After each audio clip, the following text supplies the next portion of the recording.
বিসমিল্লাহির রহমানির রহিম। আসসালামু আলাইকুম ভিউয়ার্স। মা আমার মা কিচেন অ্যান্ড ব্লগে আপনাদের সবাইকে স্বাগতম। চলে এলাম নতুন একটি রেসিপি নিয়ে। আপনারা দেখতেই পাচ্ছেন এখানে আমি কিছু আইসক্রিম রেখেছি। তো এটা কিন্তু সম্পূর্ণ আমার নিজের হাতেই তৈরি, একদম ঘরোয়াভাবে। অনেকেই কিন্তু এই গরমে আইসক্রিম খুব পছন্দ করে খেয়ে থাকে। ছোট ছোট বাচ্চারাও কিন্তু এটা খুবই পছন্দ করে। তো বাহিরের অস্বাস্থ্যকর খাবার তাদের মুখে তুলে না দিয়ে নিজের হাতেই স্বাস্থ্যকর খাবারটা তৈরি করে দিলে খুবই ভালো হয়। তো চলুন দেখা যাক আমি এই আইসক্রিমটা কিভাবে তৈরি করেছি। তো আপনারা সাথেই থাকুন, দেখতেই থাকুন। ভিডিওটি দেখার শুরুতে অবশ্যই একটি লাইক দিয়ে ভিডিওটি কন্টিনিউ করার চেষ্টা করবেন। তো প্রথমেই দেখতে পাচ্ছেন আমি একটি বোলের মধ্যে ফ্রেশ পানি নিয়ে নিচ্ছি, একদমই ফ্রেশ পানি, দেখতেই পাচ্ছেন। তো ভিউয়ার্স, আপনারা কিন্তু এই রেসিপিটি ফলো করলে বাসায় একইভাবে ফ্রেশ আইসক্রিম তৈরি করতে পারবেন। তো আমি এখানে হাফ কাপ পরিমাণে চিনি অ্যাড করে দিয়েছি। আপনারা আপনাদের মিষ্টিটা পছন্দ অনুযায়ী দেবেন। এখানে আমি দিয়ে দিচ্ছি 4 চামচের মতো ট্যাং। এটা আমি লেমন ট্যাং দিয়েছি, আপনারা চাইলে যে কোনো ব্র্যান্ডের ট্যাং দিতে পারেন।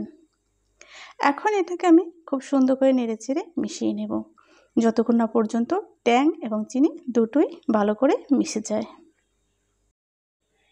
ভিউয়ার্স, ঠিক এইভাবে আমি 2 থেকে 3 মিনিট নেড়েচেড়ে মিশিয়ে নেব। তো আপনারা ভিডিওটি দেখতেই থাকুন, সাথেই থাকুন। দেখতে দেখতে নিশ্চয়ই ভালো লেগে যাবে। আর যদি ভালো লাগে অবশ্যই কিন্তু খুব সুন্দর সুন্দর কমেন্ট করে আমাকে জানিয়ে দেবেন আপনাদের কেমন লাগলো। আপনাদের কমেন্ট কিন্তু আমার পড়তে খুবই ভালো লাগে, খুবই এনজয় হয়।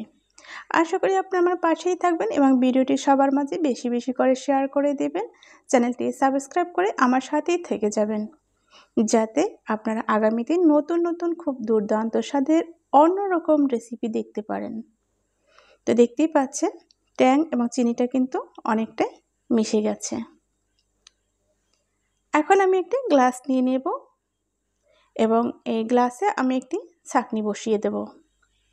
এই ট্যাংয়ের পুরো পানিটা আমি এই ছাঁকনির মাধ্যমে খুব সুন্দর করে পরিষ্কার করে ছেঁকে নেব। তো আপনারা আমার সাথেই থাকুন আমি কিভাবে এই দুর্দান্ত স্বাদের এই আইসক্রিমটা তৈরি করি এটা দেখার জন্য। ভিউয়ার্স, আজকের আইসক্রিমটা কিন্তু দেখতেও যেমন সুন্দর হবে, খেতেও কিন্তু দুর্দান্ত স্বাদের হবে। দেখতেই পাচ্ছেন এই যে ট্যাংয়ের পানিটা কিন্তু আমি একদমই পরিষ্কার করে ছেঁকে নিয়েছি। এখন এই ট্যাংয়ের পানির মধ্যে আমি অ্যাড করে দেব 1 চামচ পরিমাণে নারকেল কোড়া, তবে 4 চামচের 1 চামচ। এটা দিলে কিন্তু এই আইসক্রিমের স্বাদটা একটু বেড়ে যাবে এবং দেখতেও খুব সুন্দর হবে, খুব আকর্ষণীয় হবে। বাচ্চারা কিন্তু নিমিষেই খেয়ে ফেলবে। তো দেখতেই পাচ্ছেন আমি কিন্তু নারকেলটা দিয়ে একটু নেড়েচেড়ে নিয়েছি।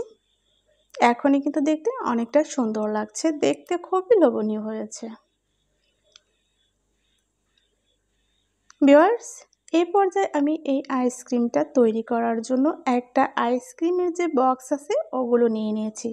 এটা আপনারা বাজারে যে কোনো শপে গিয়েই কিনতে পারবেন, একদমই খুবই অল্প মূল্যে।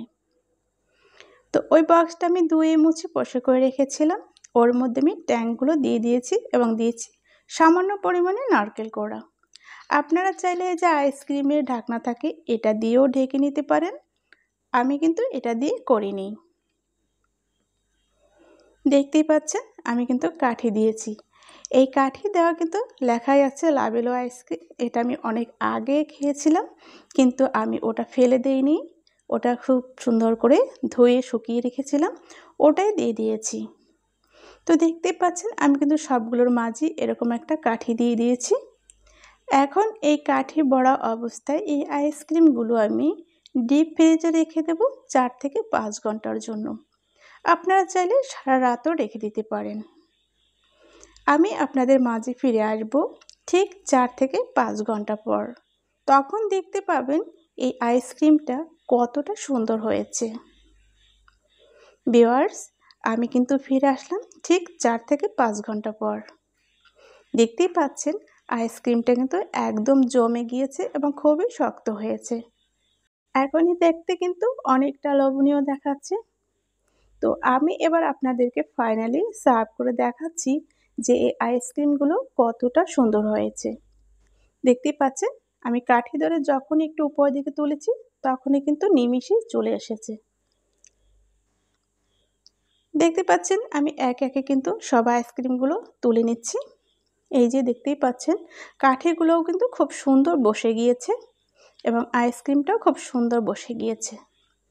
দেখতেই পাচ্ছেন আইসক্রিমের মধ্যে মাঝে মধ্যে কিন্তু একটু নারকেল কোড়া দেখা যাচ্ছে এবং উপরে যে আমি নারকেলের একটা লেয়ার দিয়েছিলাম সেটা কত সুন্দর দেখাচ্ছে। দেখে কিন্তু বোঝাই যাচ্ছে না এটা নারকেল দিয়ে এই আইসক্রিমটা তৈরি করা হয়েছে, কারণ দেখতে কিন্তু অনেকটাই টেস্টি এবং লোভনীয় লাগছে। ভিউয়ার্স, আপনারা কিন্তু কমেন্টের মাধ্যমে অবশ্যই জানাবেন এই আইসক্রিমগুলো আপনাদের কেমন লাগলো এবং এই যে বানানোর প্রসেসিংটা আপনাদের কাছে কতটা সহজ মনে হয়েছে। ভিউয়ার্স, বাহিরে কেমিক্যাল যুক্ত আইসক্রিম কিনে খেতে বা বাচ্চাদেরকে কিনে দিতে যখন হয় তখন কিন্তু সব বাবা মার একটু খারাপ লাগে। তাহলে এভাবে একটু কষ্ট করে হলেও একদম কেমিক্যাল মুক্ত প্রাকৃতিকভাবেই কিন্তু আমরা বাসায় তৈরি করে নিতে পারি। তখন বাচ্চাদের কিন্তু অনায়াসে এটা আমরা দিতে পারি। তো ভিউয়ার্স, কতটা সুন্দর হয়েছে, কতটা লোভনীয় হয়েছে আপনারা নিশ্চয়ই দেখে বুঝতে পারছেন।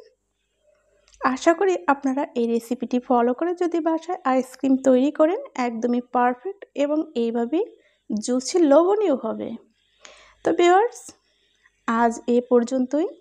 দেখা হবে আগামীতে নতুন কোনো ভিডিওর সাথে এরকম দুর্দান্ত ইউনিক রেসিপির সাথে।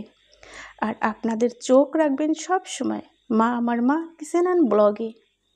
কখনোই ভুলে যাবেন না আমি আপনাদের জন্য সব সময় দোয়া করি, আপনারা আমার জন্য সব সময় দোয়া করবেন। সবাই ভালো থাকবেন, সুস্থ থাকবেন। আল্লাহ হাফেজ। আসসালামু আলাইকুম ওয়া রাহমাতুল্লাহি ওয়া বারাকাতুহু। ভিডিওটি ভালো লাগলে অবশ্যই সবার মাঝে বেশি বেশি করে শেয়ার করে দেবেন এবং লাইক দিতে একদমই ভুলে যাবেন না। সবাই ভালো থাকবেন।